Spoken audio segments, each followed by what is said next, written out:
Hello there. My name is Danny, and this is Ale and Agony, a true crime podcast. Today, I'm partaking in a glass of Jaipur by Thornbridge Brewery, which is one of my favourites, and I will tell you about the case of Mary Vincent. So let's crack it open. I will warn you, this case includes details of adolescent rape, dismemberment, and the general awful details that you would expect from a true crime podcast. This is 18 plus material, not for the faint of heart. When I think of a true crime, this one always sticks in my mind, and it's for a couple of reasons. One of which is that Mary, who is the target of this case, survives. And when you hear this story, much like myself, I think you will be astounded that she did. Mary was born in 1963 to her parents Herb and Lucy, and they both worked in the casino trade. Herb was a slot machine repairman and Lucy was a casino card dealer. Mary grew up with her 6 siblings in Las Vegas, but further into the marriage in 1978, her mother and father decided to get a divorce. Mary didn't know how to handle the divorce, so she started skipping school, but her sister warned her that her father Herb knew about her truancy and was mad at her. So she decided the best thing to do for now was just to get out of town, get some space, and go and see her grandfather. And this is where our story begins. On September 29th, in 1978, Mary wanted to go and stay with her grandfather in California. And a common and widely accepted way to get around in the 70s was hitchhiking. Not at all like today, where I personally would be far too terrified to get into a car with a stranger. I don't even want to accept a lift from my colleagues, let alone someone I don't know. Mary was hitchhiking with a few others when a blue truck pulled up, and the driver was 51-year-old Larry Singleton. Larry Singleton was a twice-divorcee former merchant marine seaman from San Pablo in California. To describe Larry, he looks like a granddad type figure. He had the older gentleman hair where he couldn't quite let it go, so he had quite obvious receding hair. His hair was kind of like out in tufts. He had quite a large bulbous nose, quite large ears. He had jowls, big bushy eyebrows. And not that any of that is a bad thing. He just looked like your typical older guy. I feel like most older men have those kinds of traits. Most sort of granddads have quite a large bulbous nose, big ears, jowls, and a receding hairline. So he does look very typical old man. When Larry pulled up, it looked like he had a few empty seats in his truck, but he insisted that he only had the room for one person. The other hitchhikers warned Mary not to go, as they were all going in the same direction, and they should probably all stick together. But Mary really wanted to go home. There's an episode of a series called I Survived that Mary was in, and in her own words, she said she was desperate to get home, could not live another day out alone. She was tired, and she said that he seemed like a grandfather type figure. He was an ordinary man, dressed in overalls, and Larry also mentioned that he had a daughter around her age, so she accepted the ride and she got in. They agreed that Larry would drop her off at Interstate 5, and along the way, Mary dozed off. When she awoke, Mary realised that the signs weren't going in the right direction and immediately called him out on it. Larry apologised and said it was an honest mistake and turned the truck around. Further on down the road, Larry said that he needed to urinate, so he pulled over to the side of the road to have a piss. At this point, Mary realised she was in trouble and recognised the danger. She looked down and realised that her shoelace was untied. She stated thinking at the time, "I'm young, he's old. I'm healthy, he's not. I'd better tie my shoe."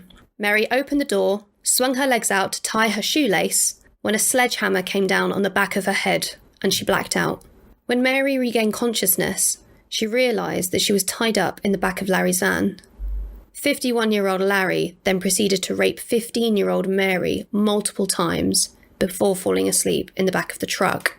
Mary lay there, bound, unable to move, knowing that she couldn't escape from Larry.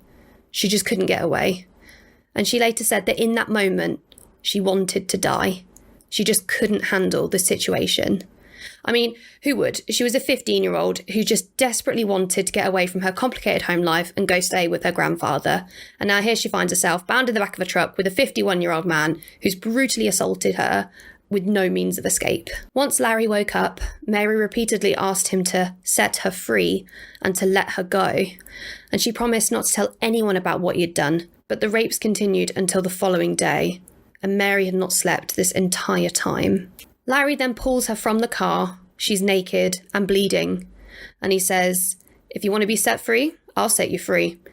And he takes a hatchet from his toolbox and swings at Mary's left arm. Mary realised that with one strike, her arm has been amputated. She describes feeling sharpness, burning, heat from the blood.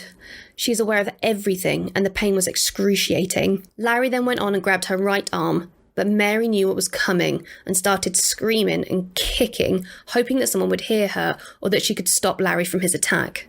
But Larry had the hatchet and started chopping at her right arm.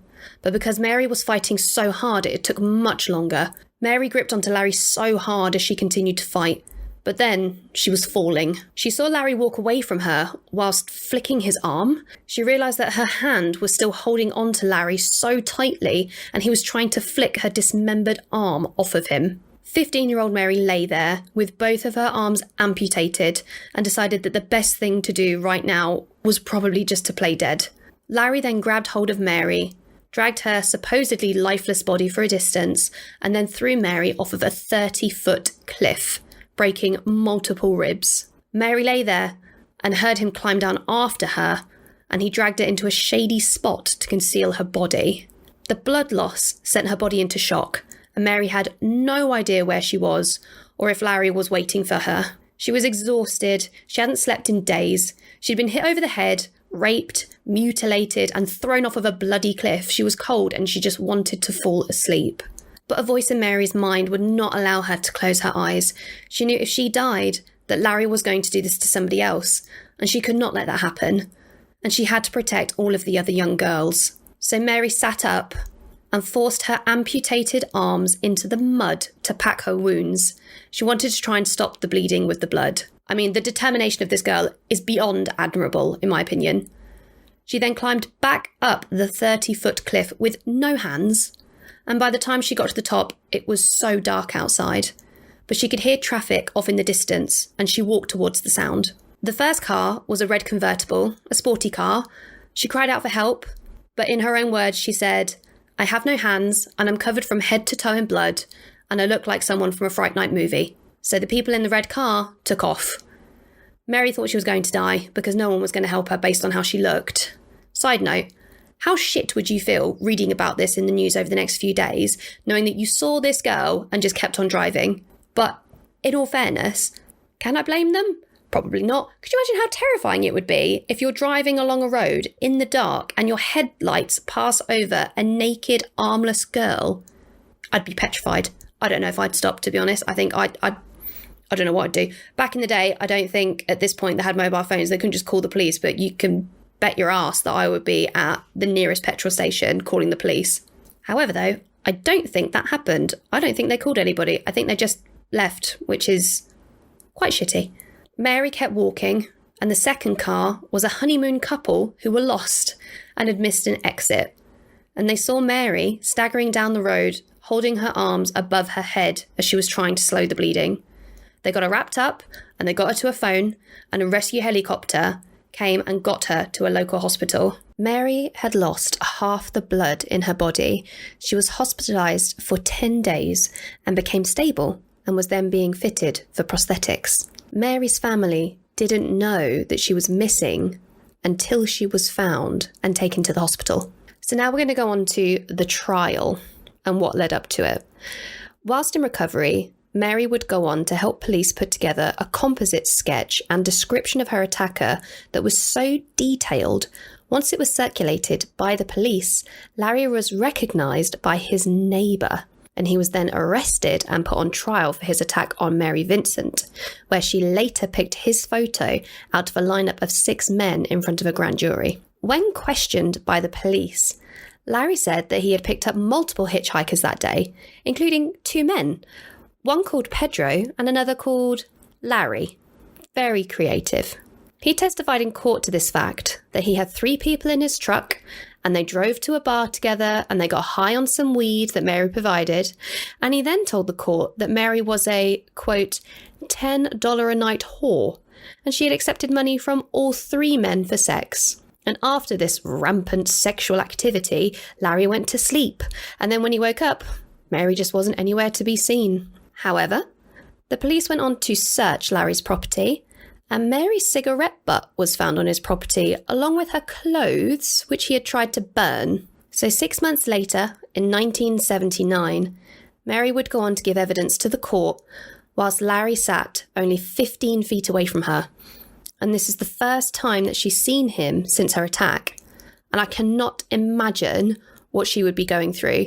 I personally am quite an anxious person, and I definitely get anxious poops, and I just feel like that would be an awful situation. I could not even imagine how she could sit there. I feel like I'd be an absolute mess. And despite any challenges that she may have faced, her testimony successfully put him behind bars. The sentence was a meagre 14 years in prison, and Larry was found guilty of rape and attempted murder. Following the trial, Mary went on to win a $2 million settlement against Larry. But this bastard had no money, so she didn't get a single dime. Edwards, who was a Californian lawyer, wanted justice for Mary, and it took 4 court hearings around the state because the law just wasn't set up for a victim so young. But Edwards finally got Mary $13,000 from California's Victim of Violent Crimes Act. 14 years was the maximum sentence that you could give in California at the time, and the judge had stated that, quote, "If I had the power, I would send him to prison for the rest of his natural life." And if Larry had been sentenced under today's current laws, he would have been given multiple consecutive 15-year to life sentences. After the conviction, while they were leaving the court, Larry was very close to Mary and leaned in and allegedly said, "If it's the last thing I do, I will finish the job." Larry went on to appeal his conviction, and he claimed he wasn't attempting to kill Mary whilst cutting her arms off, so the attempted murder charge should be dropped. The appeal was unsuccessful, as he did in fact chuck her off of a fucking cliff to discard of her body, which sounds like attempted murder to me. Depressingly, as in many cases due to good behaviour, Larry was released after only 8 years in 1987.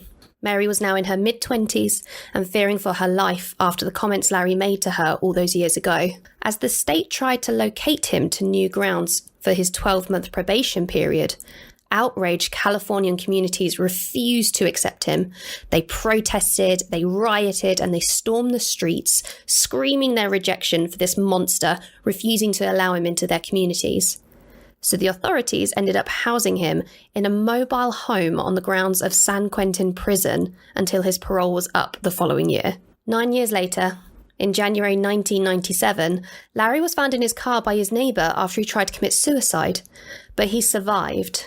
And less than a month later, Larry went on to kill a woman. A passerby walking down the street heard screams and what they described as bones crunching coming from Larry's home and called the police. When the police arrived, Larry answered the door, but he was covered in blood.